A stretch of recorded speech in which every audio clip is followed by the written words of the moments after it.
I have 8 other versions of this book, but I could not wait to get this one. What's he unboxing? What'd it be? Well, I don't know. Shut up and see.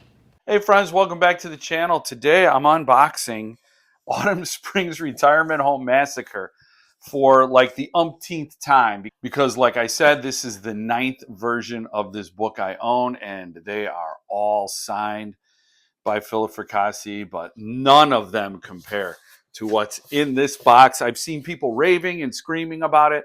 I've avoided It's Terrific's video to not spoil the joy for myself getting this and looking at it for the first time out of this box, and I get to share that joy with you. Preserved joy, avoided delayed gratification. But the first thing I want to show you is this. I love this. This is Paul Miller's note. Jeff, with the number 5 there.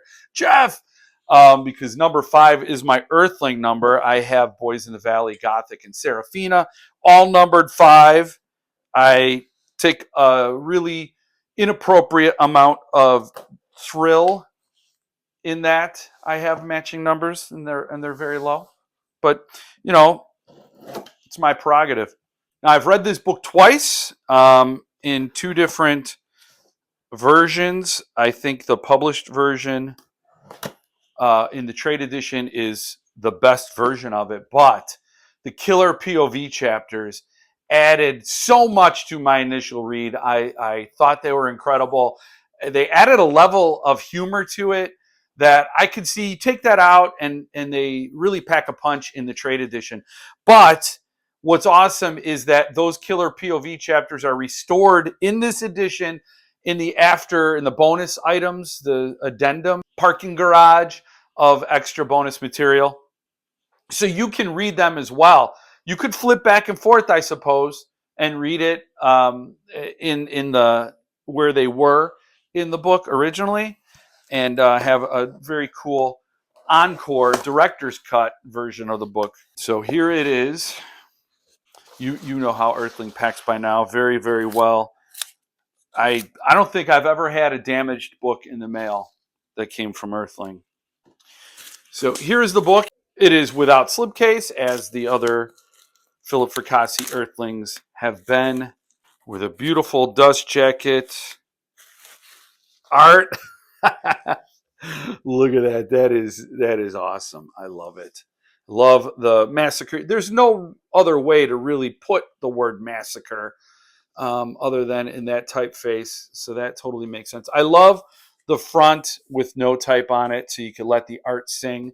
We all know what the book is by the spine. And it is a wraparound dust jacket. I know what that's from. It's a great read. If you haven't read it, you need to. It is a slasher novel where the slasher is stalking people in a retirement home facility, which is sort of a captive crowd, right? The elderly folks or people who live with assisted living facilities, they're not the most able-bodied. They don't have the freedoms of younger folks, and therefore they are a captive crowd, and that's what makes this killer so twisted. How do you prey on the most vulnerable among us? And it's a whodunit. You're wondering and guessing who it is from start to finish, and then when you find out, you're like, ah, damn, and you roll with it, and then it kicks into another gear. But it makes it awesome for the reread, so when you read it again, you already know who it is, and then you can enjoy the moments more as they unfold. So let us look at these naked boards. They're very cool. I love the red. I love the feel of it. Feels awesome. Very substantial. Understated end papers. And this awesome signature sheet by the inimitable Ben Baldwin doing the art. Also did the cover. Incredible. Awesome art. Oh, man. Stanley.